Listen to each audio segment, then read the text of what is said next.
এটা একটা গোলালু মার্কা দাওয়াত, সব তরকারিতেই চলে, গরুর গোশতেও গোলালু, এমনি সবজিতেও গোলালু। ওটা এমন দাওয়াত যে দাওয়াতটা সুরসুরি মার্কা দাওয়াত।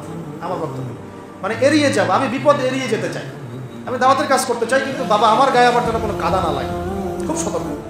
এইসব দাওয়াতের নবী সাল্লাল্লাহু আলাইহি ওয়াসাল্লামের শিক্ষা। যখন হকপন্থী মানুষ কথাও বলবে বা কলমও ধরবে, তখন বিভিন্ন রকম কথাবার্তা আসবে সমাজে। এমন হতে পারে সবাই মিলে তাকে আক্রমণ করা শুরু করছে, এমন হতে পারে। বিচক্ষণ জ্ঞানী মানুষরা এখান থেকেই বুঝে নেবে যে আল্লাহ পাক হয়তো সেই ব্যক্তিকে কবুল করেছেন বলেই এটা হচ্ছে, হয়তো বা, আল্লাহ ভালো জানেন। আর যদি দেখা যায় ইসলামিক দাওয়াতের কাজ করছেন, রেভলিউশন মুভমেন্ট, অনেক বড় বড় কথা বলছেন, কোনো রকমের না কোনো বিপদ আপদ, না বালা মুসিবত, না কোনো গালি, না কোনো বিপদ দমত, কিছুই নাই, বুঝতে হবে যে এখানে হয় দাল মে কুছ কালা হয় অথবা ইহা পে পুরি দাল হি কালা। তো তাই বলে আবার এমন কিছু বলছি না যে নিজের ঘাড়ে বিপদ ডেকে নিয়ে আসবেন, এটাও ইসলামের সুন্নাত নয়। উদউ ইলা সাবিলি রাব্বিকা বিল হিকমা, আল্লাহ রাব্বুল আলামিনের পথে মানুষকে প্রজ্ঞার সাথে ডাক। প্রজ্ঞাটা কি? প্রজ্ঞা মানে কি কাপুরুষতা? প্রজ্ঞার হিকমতের দোহাই পেরে আমি জায়নিস্টদের এগেনস্টে কোনো কথা বলতে পারবো না, হ্যাঁ, ইহুদি খ্রিস্টান সভ্যতার বিরুদ্ধে কোনো কথা বলতে পারবো না, আমি প্যালেস্টাইন ইস্যু নিয়ে কোনো কথা বলতে পারবো না, এটা কি প্রজ্ঞার পরিচয়? কাপুরুষতা। মানে কোনটা প্রজ্ঞা কোনটা কাপুরুষতা এটাও বুঝতে হবে।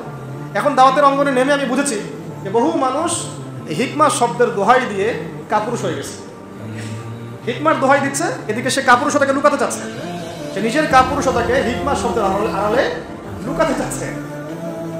আমরা সত্য মিথ্যা খোলামেলা বলবো, আমাদের বলা পর্যন্তই তো দায়িত্ব। এখন আপনার আমার হাতে তো কোনো পাওয়ার নাই যে আপনি ইম্পোজ করবেন কিছু। এখন আপনি অন্যায় দেখলে মুখ দিয়ে প্রতিবাদ করতে পারবেন, আর সেটাও না পারলে অন্তর দিয়ে ঘৃণা করতে পারবেন, কিন্তু অন্যায় দেখলে আপনি এখন হাত দিয়ে পিটাতে পারবেন না। আপনাকে পিটানোর এখন অথরিটি দেওয়া হয় না, দেওয়া হয়েছে। যাদের সে অথরিটি আছে তারা যদি না পিটায় তারা গুনাহগার হবে, হবে কি না? যাদের এই অধিকার অথরিটি আল্লাহ পাক দিয়েছে তারা যদি ওই হাত দিয়ে প্রতিবাদ না করে তারা গুনাহগার হবে। কারণ আমার হাতে হাতের ক্ষমতা নেই, মুখের ক্ষমতা আছে, এটা আছে তো অ্যাটলিস্ট। তো বাস আপনি মুখ দিয়ে হকটাকে স্পষ্ট করুন, এটা আমাদের দায়িত্ব। সিরাত থেকে শিখলাম। তখন কি হবে? নির্যাতন আসবে, শিয়ারে আবু তালেবের মতো অবস্থা হতে পারে। এবার কি, একটু ধৈর্য ধরেন, এখান থেকে শেষ করে দেব। এবার দেখেন কিভাবে টেবিল ঘুরে যাচ্ছে।